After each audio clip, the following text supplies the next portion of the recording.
dinideliver ng food lang. Ba't hindi yung kabilya, yung mga LPG, lalo-lalo na yung mga matatanda. Kailangan nila ng gamot, pero pupunta po sila galing sa malayo, pupunta ng Naga.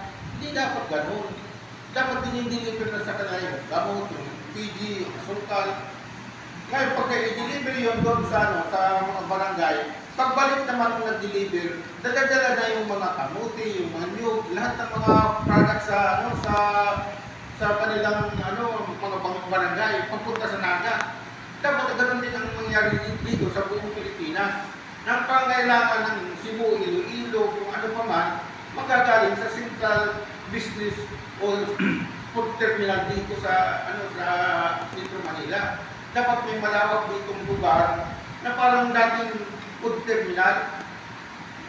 Ang lahat ng pangailangan ng Cebu, Iloilo, Bisaya, kung saan-saan pa dyan, manggagaling na doon. Hindi na dadaan sa SM, hindi na dadaan sa mga malalaking negosyante. Kasi pag dumaan yan dyan sa SM, papatong na naman yan ng 12% VAT. At saka yung yung upa sa SM ang taas. Pagkatapos yung mga bayad.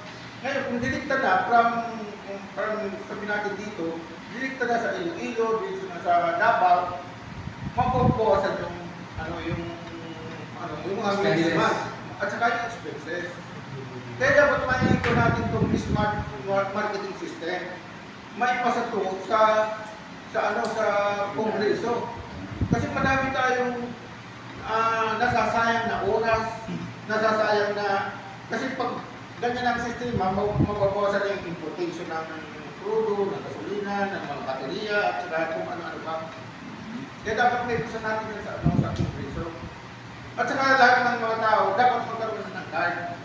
Magkaroon ng card na lahat ng bibili nila, magkakaroon sila ng distrito. Kalahin mo yung, pagkatapos, ang gagawin natin, ang ginagawa ko na doon sa Naga, mayroon tayong ilaw ng tahanan. Mayroong mga babae doon sa Calawag, Naga City. Mga 30 sila, mga 30 babae. Nag-form sila ng association, naglagay sila ng presidente, vice president, complete set of officers, may treasurer, may secretary, at saka board of directors. Ang table of organization niya, parang kooperatiba. Ngayon, nagpa-register sila sa DOLE, Department of Labor and Employment. Tinanong sila ng DOLE, anong gusto niyong livelihood? Yung gusto po namin, news making in theory. Katulad yung ginagawa niyo, yung rad. Pwede yung, pagkatapos yung mga babae, pwede lang i-training sa news making, tailoring, bag making, lahat, ano pa. Ngayon ang nangyari dyan, nawawala si Bisha. nakita ko na maganda ang programa. Ang problema ng gobyerno, pagkatapos lang matraining yung mga babae, iniwan nila. Kaya nangyayari pala, ang tagal-tagal ng panahon, hindi nag-improve ang buhay ng mga Pilipino kasi iniiwan nila. Ngayon, na-organize mo sila, walang building, walang mga laptop, walang pambili ng sinulid, walang pambili ng kaya failure ang parang government. Ngayon, dapat ayusin ng gobyerno ang kanilang programa na hindi lang 4 piece, magbibigay sila ng pagkatapos matagal na, walang nangyayari. Ang mga 4 piece dapat gawin kooperatiba. Pero kasi ang paggawa ng kooperatiba, mahirap.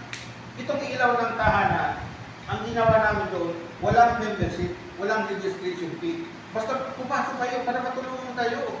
Kasi pag sinabi mong humingi ka na kahit na piso, ay, baka scam yan. Ngayon, ang pagkakapasok na sila sa atin, papasok na ang Hope Communalism. Yun na. Na ipapaliwanag na sa kanila na itong programang ito ay bigyan kayo ng livelihood in every barangay. Kaya kulang sa atin, livelihood in every barangay. Hindi nagawa ng gobyerno yan. Kasi may mga programa ang gobyerno sa atin, yung mga senior citizen, may budget tayo sa national sa IRA, pero ginagamit sa mga party-party. Pati yung mga budget ng kabataan. Anong ginagawa nila? Liga. Pero bakit